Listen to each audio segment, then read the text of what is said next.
एक सुंदर दामोदर लीला की कथा सुनाते हैं प्रभु परीक्षित को कि एकदा गृहदासीसु यशोदानंद गेहनी करमांतर नियुक्तासी निर्ममंत स्वयं यानी यानी गीतानी तदबाल चरितानि चा दधि निर्मंथने काले स्मरन्ति तान् गायत। बड़ा सुंदर भगवान सुखदेव जी गान कर रहे हैं कि एकदा गृहदासेषु यशोदानंद गेहिनी। दिवाली के पर्व था, पावन दिवाली का पर्व है। सब घर के जो भी हैं कार्य में लगे हैं और मैया लाला के लिए नित्य नया माखन बिलोती है अपने हाथों से निर्ममंत स्वयं दधी। आज मेरा लाला उठेगा, मैं लाला को माखन खिलाऊंगी। कर से कर्म करें विदिनाना, मन राख्यों जहां कृपा निधाना। हाथ से तो कर्म कर रही हैं लेकिन मन में गोविंद का स्मरण कर रही हैं। लाला उठेगा, ताजा माखन खिलाऊंगी, मैं तो किसी का भरोसा रखती ही नहीं। सुंदर मैया ने, भगवान की नींद खुली, रात्रि में मैया छोटे छोटे बच्चों को काजल लगा देती है ना, आंख मल लिए थे पूरा, आंख में पूरे चेहरे में काला काला। मैया मैया करते आए, मैया लेकर के छोड़ करके और अपने गोदी में परीक्षित ले लेती है और लाड करने लगती है। माँ का दुग्ध पान माधव करते करते मंत्र मुग्ध हो जाते हैं परीक्षित। इतने में मैया के घर में एक दूध की मटकी चढ़ी हुई थी। दूध के नीचे आग जल रही थी, तूफान मारने ही वाला था। मैया की नजर पड़ी सो अतृप्त अवस्था में गोविंद को छोड़ करके दूध को बचाने के लिए मैया जाती है। प्रभु रुष्ट हो जाते हैं परीक्षित। एक संत का भाव है, एक प्रभु के यहाँ, यशोदा मैया के यहाँ एक पद्म गंधा नाम की गाय थी। लाखों करोड़ गायों का मंथन किया जाए तब एक पद्म गंधा नाम की गाय उत्पन्न होती है। ये प्रभु की बड़ी भक्त थी। आज ब्रज वसुंधरा में प्रभु का अंग संग प्राप्त करने के लिए गाय बनकर के आई है। लेकिन मैया ही जब लाला को भूख लगे अपना दुग्ध पान करा दे, इसका कभी नंबर आता ही नहीं। आज उसी पद्मगंधा नाम के गाय का दूध मैया अपने चूल्हे के ऊपर चढ़ाई थी और जैसे ही परीक्षित उस दूध ने देखा, मैया आज भी लगता है मेरा नंबर नहीं लगेगा, तो मानो चूल्हे से उफन कर अपने प्राणों की बलि आग में देना चाह रहा था। मैया की नजर पड़ी, दूध को बचाने के लिए लाला को अतृप्त अवस्था में परीक्षित छोड़ दिया और जाके दूध को बचाई। दूध को कहते हैं शर्म आ गई। जैसे मैया दौड़ी बचाने को अपने आप नीचे चला गया। हाय राम, मेरे कारण आज प्रभु को अतृप्त रहना पड़ा। धिक्कार है ऐसे जीवन को, मानो अपने आप को ही धिक्कारने लगा परीक्षित। इधर लाला मैया पुनः माखन मतने लगती है। प्रभु जाते हैं और अंदर जाने के बाद वहां पर माट मटके जितने भी थे लेकर पत्थर गुस्से के मारे फोड़ दिया सब। मैया ने आवाज सुनी, दौड़ी दौड़ी आई, देखी मटकी तोड़ दी। आज इसको दंड दूंगी, रुक मैं तेरे को दंड दूंगी। एक साटी लेकर के और पीछे जब दौड़ी, कन्हैया भगने लगे। ब्रह्मादिक देवता सब देख रहे हैं, धन्य है, देखो ये ब्रह्म है।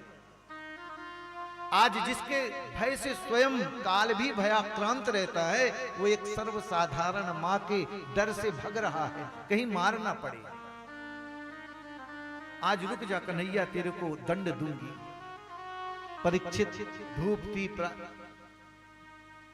और धूप में मैया यशोदे के शरीर से दौड़ते दौड़ते पसीना निकलने लगा। प्रभु ने देखा मैया थक गई है, अब इससे दंड खाना ही उचित है। अपनी इच्छा से मैया को समर्पित किया। मैया ने एक रस्सी लाई और बांधने का प्रयास करती हैं। घर की परीक्षित जितनी रस्सियां थी सब रस्सियों को बांध दिया, लेकिन रस्सियों में 2 अंगुल का गैप रह ही जाता था। बहुत परिश्रम किया परीक्षित, बहुत परिश्रम। मैया जब थक गई, कभी कहे पेट फुला रहा है, कभी कहे सीधे खड़े रहो, लेकिन 2 रस्सी कहती है कि मैं कैसे बांध सकता हूं। ये तो वो हैं जो जीवों के जन्म जन्मांतर के पापों के बंधनों को खोल करके अभयदान प्रदान करते हैं, मैं कैसे इनको बांध सकती हूं। तदपि द्वयंगुलम नूनम यद ददात बंधनम स्वमातुः स्विष्णगात्राय विस्त्रस्त कवरस्त्रजः दृष्ट्वा परिश्रमं कृष्ण कृपयासीत स्वबंधने। देखो जी, ब्रह्म अपनी इच्छा से ही बंधन स्वीकार करता है। प्रभु को बांधने में जो 2 अंगुल शेष रहती है वो क्या है? अगर 2 ही अंगुल हमारे ब्रह्म और जीव के बीच में फासला है, तो ये 2 अंगुल है क्या? बोले एक भक्त का परिश्रम और दूसरी भगवत कृपा। जब ये दोनों मिलती हैं तब वो बंधन, वो गैप जो है समाप्त हो जाता है। हम परिश्रम करना नहीं चाहते तो भगवान कृपा कैसे करेंगे?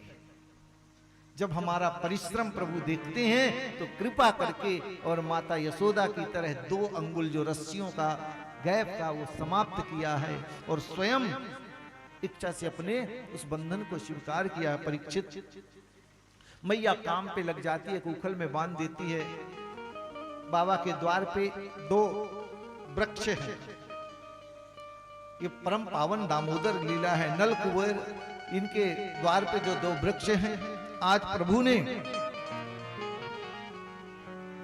उस वृक्ष के पास जैसे ही गए, धड़ाम से वो वृक्ष दोनों गिर जाते। उसमें 2 चतुर्भुज रूप से पुरुष प्रकट होते हैं। प्रभु पूछते हैं आप कौन हो?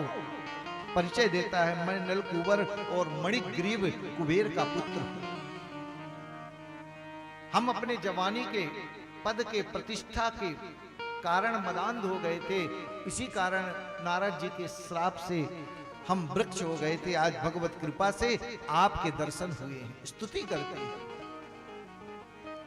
कि वाणी गुणान कथने श्रवण कथाया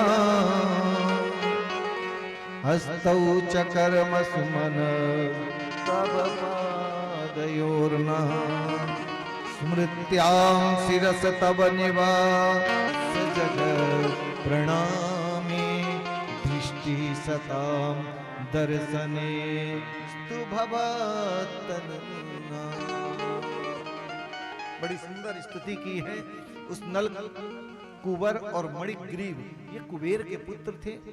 जवानी के में अपने आप को सर्वोपरि मानने लगे। नारद जी को स्नान कर रहे थे, नारद जी को देखकर अनदेखा किया, बोले जड़ हो जाओ। तुम में ये भी सदाचार नहीं है? कुबेर के पुत्र होकर के भी शिष्टाचार से विहीन हो। तुम्हारे तो व्यवहार वृक्षों के जैसे हैं, जड़ के जैसे हैं। उन्होंने याचना की, गलती हो गई।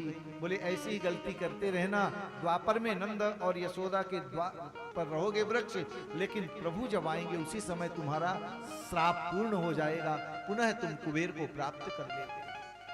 आज वही दोनों चतुर्भुज रूप से स्तुति करते हैं कि वाणी गुणान कथने। ये वाणी जो है प्रभु आपका गान करे। श्रवणौ कथाया, इन कर्णपुटों से गोविंद की हम सदैव कथा सुने।